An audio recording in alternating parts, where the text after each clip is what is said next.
Hello friends, welcome to my YouTube channel Start, Smart and Grow. After the basic rules of grammar, today we are going to learn parts of speech. The parts of speech are the basic categories of words in a language based on their grammatical functions and meaning. So, there are some categories of parts of speech. The first one is noun, the second is verbs, third adjectives, fourth adverbs, fifth is pronouns, sixth preposition, seventh conjunctions, and last interjections. The first part of the speech is noun, which represents the names of people, places, things, and ideas. For example, person की example है, किसी का भी आप नाम हो सकता है नाउन में, किसी पर्सन का नाम हो सकता है, किसी प्लेस का नाम हो सकता है, किसी थिंग्स का मतलब किसी चीज का नाम हो सकता है, कोई भी आइडिया, कोई फीलिंग्स, किसी चीज का भी कोई भी नाम हो उसको हम नाउन बोलते हैं। ठीक है, जैसे पर्सन में एग्जाम्पल है जोहन हो गया, टीचर हो गया, कोई भी ऐसे नाम हो गया। और उसके बाद प्लेस की एग्जांपल आ गई, जैसे कोई पार्क है, कोई सिटी है, सिटी का नाम आ जाएगा, जैसे दिल्ली आ गया, मुंबई आ गया, कोई भी सिटी का नाम आ गया। ठीक है, और थिंग्स में आ गया, जैसे बुक आ गया, chair, pen, copy, pencil, fridge, machine, TV, कोई भी थिंग्स आ गया। आइडिया और फीलिंग्स कुछ भी कह सकते हो आप, हैप्पीनेस है, फ्रीडम है, सैडनेस है, लॉनलीनेस है, कुछ भी है, उसको हम आइडिया का नाउन बोल देते हैं। ठीक है, next term is verb. Verb represents actions, states और लिंक्स। जो वर्ब है वो हमारे एक्शंस होते हैं, जिनको हम क्रिया बोलते हैं कि हम ये क्रिया करते हैं। एक्शंस होते हैं, स्टेट्स होते हैं और लिंक्स होते हैं। ठीक है, एक्शंस में आ गया आपका एग्जाम्पल रन और जंप। जैसे मैंने आपको पहले भी बताया कि जो भी हम क्रिया करते हैं, जैसे हम खाते हैं, बैठते हैं, सोते हैं, कुछ भी हम काम करते हैं उसको हिंदी में क्रिया बोलते हैं और इंग्लिश में एक्शंस बोलते हैं, और एक्शंस के लिए वर्ब बोला जाता है। ठीक है, स्टेट पे आ गया, जैसे बी आ गया, हैव आ गया, लिंकिंग के लिए सीम्स, अपीयर। ठीक है, इट सीम्स मतलब ऐसा लग रहा है, क्या लग रहा है, इट सीम्स उसके आगे हम सेंटेंस जोड़ देते हैं। ठीक है, इट अपीयर्स, ठीक है, कि ऐसा हमें लग रहा है, उसके आगे हम सेंटेंस जोड़ देते हैं, लिंकिंग सेंटेंस मतलब वर्ब आ गया। नेक्स्ट नेक्स्ट टर्म आ गया हमारा एडजेक्टिव्स। एडजेक्टिव्स जो होते हैं मॉडिफाइड नाउन्स होते हैं। ठीक है, जिसमें आ गया दो टाइप के आ गए मॉडिफाइड नाउन्स, डिस्क्रिप्टिव और क्वांटिटिव। ठीक है, डिस्क्रिप्टिव नाउन में क्या आ गया, पहले तो हम ये समझ लें कि एडजेक्टिव होता क्या है। एडजेक्टिव में किसी की विशेषता बताई जाती है, किसी चीज की होगी, किसी पर्सन की जो होगी विशेषता, उसमें क्या खास है वो बताया जाता है, उसको एडजेक्टिव बोलते हैं। फॉर एग्जाम्पल जैसे डिस्क्रिप्टिव है, for example happy, he is very happy. ठीक है, कि वो बहुत खुश है, खुश क्या हो गई, विशेषता हो गई उसकी। ठीक है, और this house is very big, ये घर बहुत बड़ा है। दिस इज अ हाउस हम बोल सकते हैं, this is a house, but this house is very big, मतलब घर तो है ही लेकिन घर बड़ा है, ये उसकी क्या आ गई, विशेषता। ठीक, my laptop is grey colour. जैसे कि हम जानते हैं कि लैपटॉप जो है वो मल्टी कलर्स में आते हैं, लेकिन मेरा जो लैपटॉप है वो ग्रे कलर का है। ये क्या हो गया, ग्रे क्या हो गया, मेरे लैपटॉप की विशेषता। लैपटॉप तो बहुत से हैं, लेकिन जो कलर है वो मेरे लैपटॉप को अलग कर रहा है कि कलर मेरे लैपटॉप का ग्रे है। ठीक है, किसी भी चीज की विशेषता बताने को हम उस एडजेक्टिव बोलते हैं। ठीक है, क्वांटिटिव आ गया। क्वांटिटिव में देखिए, पहले आप इसके नाम से ही समझ लीजिए कि क्वांटिटी मतलब क्वांटिटी। ठीक है, क्वांटिटिव में आ गया, उसमें आ गया सम ऑल, मतलब all students, all teachers. All में सारे ही आ जाएंगे, कोई स्पेसिफिक नहीं आएगा। ऑल टीचर्स आ गया, ग्रुप ऑफ आ गया, मतलब टीचर्स, ऑल स्टूडेंट्स आ गया, और ऑल व्हीकल्स आ गया। व्हीकल्स में तो सारे व्हीकल्स आते हैं। ठीक है, नेक्स्ट चलते हैं हम एडवर्ब। अब आ गया हमारा एडवर्ब। एडवर्ब क्या होता है? जिसको हम हिंदी में बोलते हैं क्रिया विशेषण। ठीक है, जो जैसे कि हमने पहले एडजेक्टिव किया है। ठीक है, जैसे यहाँ पे हमने एडजेक्टिव किया है, यहाँ पे हमने किसी की विशेषता बताई है, किसी चीज की या किसी पर्सन की विशेषता बताई है। ठीक है, और यहाँ पे आ गया हमारा एडवर्ब। एडवर्ब में क्या होता है कि जो हम क्रिया करते हैं, जो हम एक्शन करते हैं, उसकी विशेषता बताई जाती है। फॉर एग्जाम्पल, जैसे कि इसमें लिखा है एडवर्ब मॉडिफाई वर्ब्स, एडजेक्टिव्स और अदर एडवर्ब्स। ठीक है, एडजेक्टिव्स आ गया ना इसमें, जैसे कि मैनर। मैनर में क्या आ गया? क्विकली और लाउडली। कि क्विकली मतलब जल्दी जल्दी, और लाउडली मतलब जोर से, कि वो अपना काम बहुत जल्दी जल्दी करता है। ही वर्क्स वेरी क्विकली, कि वो अपना काम बहुत जल्दी जल्दी करता है। ठीक है, एंड लाउडली, इसका भी एग्जाम्पल आ गया कि बहुत शोर मचा रहा है, जब वो बहुत जोर से बोल रहा है। He is speaking very loudly. ठीक है, ये जो एडवर्ब्स होते हैं ना, इनके पीछे एल वाई लगा होता है मोस्टली। ठीक है, मैनर्स के आगे क्विकली, लाउडली। उसके बाद आ गया डिग्री। डिग्री में आपको पता ही है कि वेरी और एक्सट्रीमली। फिर थर्ड वन आ गया time. For example soon, already. Soon में क्या हो गया? पता चल रहा है कि मतलब ये काम करना है तो जल्दी करना है, टाइम से पहले करना है या टाइम पे करना है। और ऑलरेडी का मतलब है कि आई हैव डन ऑलरेडी, कि मैंने ये काम ऑलरेडी कर लिया है। और डिग्री का क्या मतलब आ गया? डिग्री भी किसी चीज की, किसी क्रिया की विशेषता बताती है। He is very intelligent. ठीक है, ही इज इंटेलिजेंट मतलब वो होशियार है, लेकिन he is very intelligent, very मतलब बहुत होशियार है। ठीक है, समझ आ गया। नेक्स्ट चलते हैं प्रोनाउंस पे। प्रोनाउंस आ गया जो किसी नाम की जगह पे, किसी के भी नाम की जगह पे यूज होने वाले शब्द को या यूज होने वाले वर्ड को हम प्रोनाउन कहते हैं।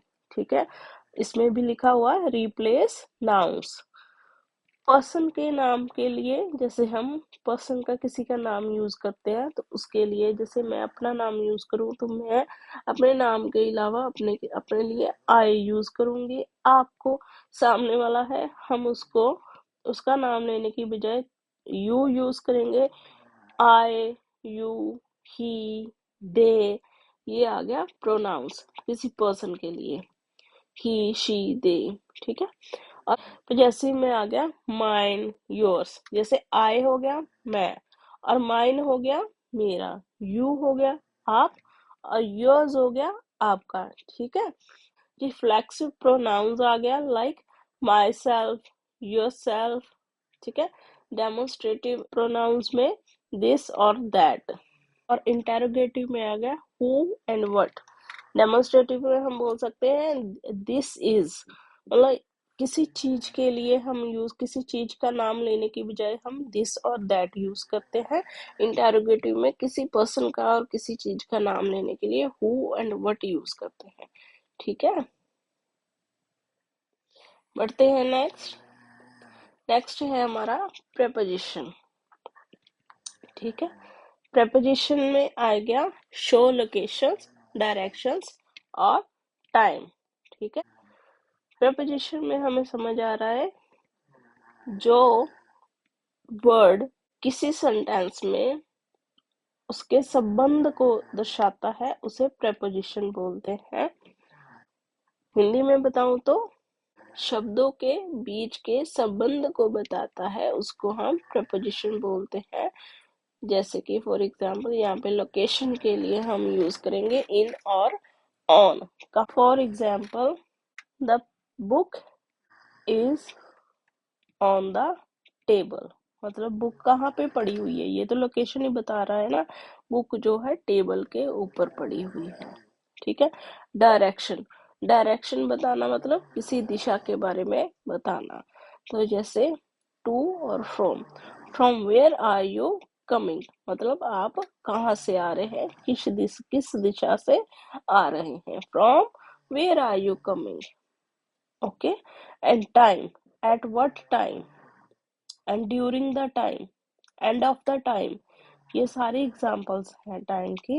Eight what time are you coming, and I have done my work on time, I have done my project on time.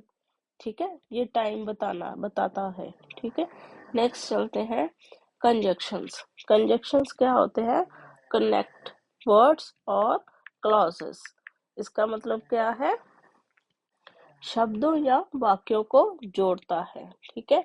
किसी भी सेंटेंस को और दो वर्ड्स को कनेक्ट करने वाले को कनेक्टर और कंजक्शन बोलते हैं। ठीक है। कंजक्शन में दो पार्ट्स आ गए, कोऑर्डिनेट और सबऑर्डिनेट। कोऑर्डिनेट में आ गया एंड बट। एंड बट कहाँ आता है? एंड कहाँ आता है? जब हम किसी चीज की लिस्ट बना रहे होते हैं या फिर तीन चार नाम्स होते हैं, हमारे पास नेम्स होते हैं, उनके लिए एंड यूज होता है। और बट कहाँ आता है? अगर कोई हमने बात कही है लेकिन वो उस बात को कंप्लीट करने के लिए हमें यहाँ पे कंजक्शन यूज करना पड़ता है, but. For example, today he did not play well, but he is a very good player।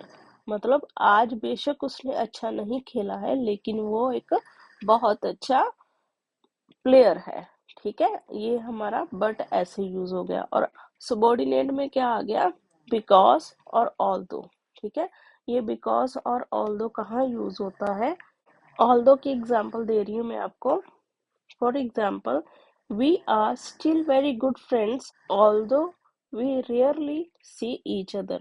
मतलब जैसे कि हम बहुत अच्छे दोस्त हैं, बेशक हम बहुत एक दूसरे को बहुत कम मिलते हैं। ठीक है।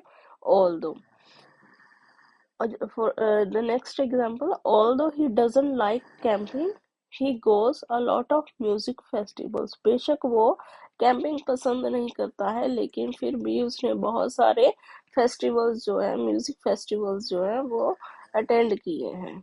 ठीक है। बिकॉज की एग्जांपल देती हूँ मैं आपको।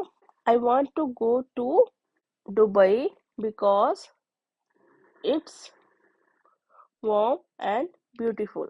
ठीक है, कि मैं दुबई जाना चाहता हूँ क्योंकि ये जगह जो है वो गर्म है और बहुत ही ज्यादा ब्यूटीफुल है। ठीक है, समझ आ गया बच्चों आपको बिकॉज के और ऑल्दो की एग्जांपल्स।